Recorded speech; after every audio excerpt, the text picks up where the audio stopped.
Setelah menang melawan Australia dan Amerika Serikat, Belanda dan Argentina berhadapan di perempat final kedua di Qatar 2022.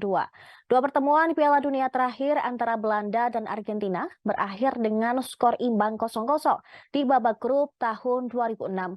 Sementara pada Piala Dunia 2014, Argentina maju ke semifinal melalui adu penalti. Bek Belanda, Timber akan ditugaskan untuk mencoba menghentikan pesepak bola terbaik di dunia, yaitu Messi. Julian Timber tidak gentar dengan prospek menghadapi Lionel Messi, meski mengakui ini merupakan tantangan yang besar.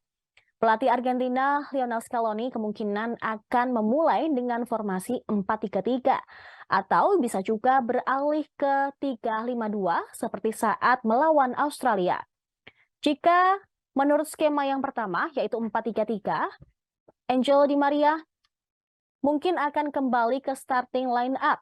Jika Scaloni memilih pertahanan 3 orang, maka Lisandro Martinez akan dimasukkan dengan mengorbankan Papu Gomez. Pertahanan 3 orang mungkin memberi Argentina kesempatan untuk bersaing langsung melawan formasi Belanda.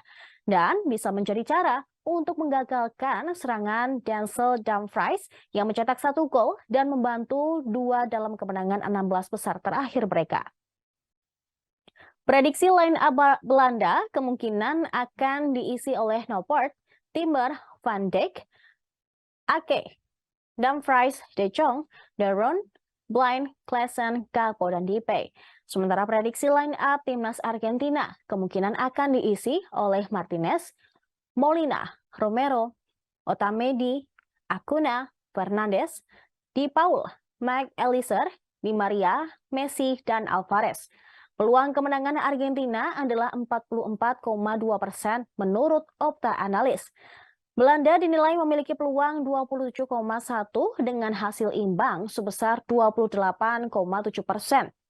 Laga berpeluang besar berakhir imbang dan harus ditentukan lewat adu penalti. Sementara itu, Sportsmall memprediksi laga Belanda versus Argentina berakhir 2-2 pada waktu normal.